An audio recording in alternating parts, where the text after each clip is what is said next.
I think DeepMind would be a completely different company if it wasn't part of Google. As much as DeepMind and Demis Hassabis has said that they operate independently. I mean, if you just look at DeepMind's website, let's just say before ChatGPT came out, so 3 years ago, DeepMind's website was all about the research they were doing in healthcare, the research they were doing in energy, AlphaFold, protein folding.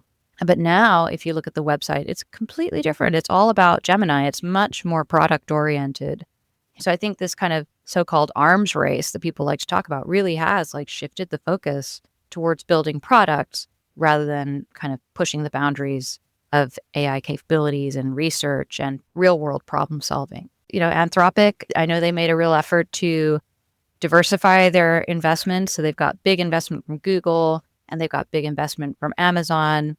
But that doesn't mean that there's not going to be, a significant influence from one of those investors. I think Amazon in particular, Anthropic is largely seen as a proxy for that company's AI efforts. I think OpenAI has tried to also diversify itself away from being so tied to Microsoft. And Microsoft has done the same.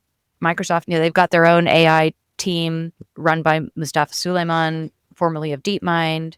They've built their own proprietary models independent of OpenAI. And they've started using AI from Anthropic too. So I think there's this effort to not be too closely wedded to anyone. But at the end of the day, this is still a very small pool of very, very large players. And people were saying this a lot when NVIDIA pledged the $100 billion into OpenAI.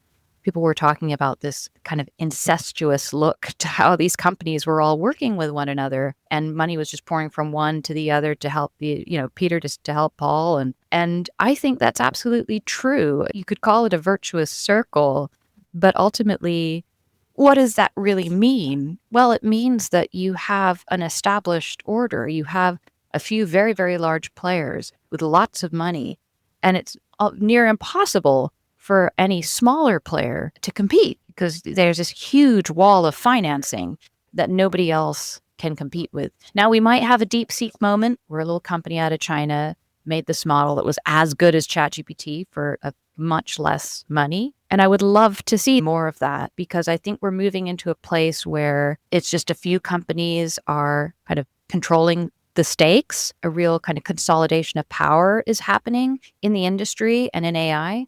And unless it gets competitive, then you have just really a handful of people making decisions. And when any of those people, if they have wild ideas about the world, then I think that's dangerous for society.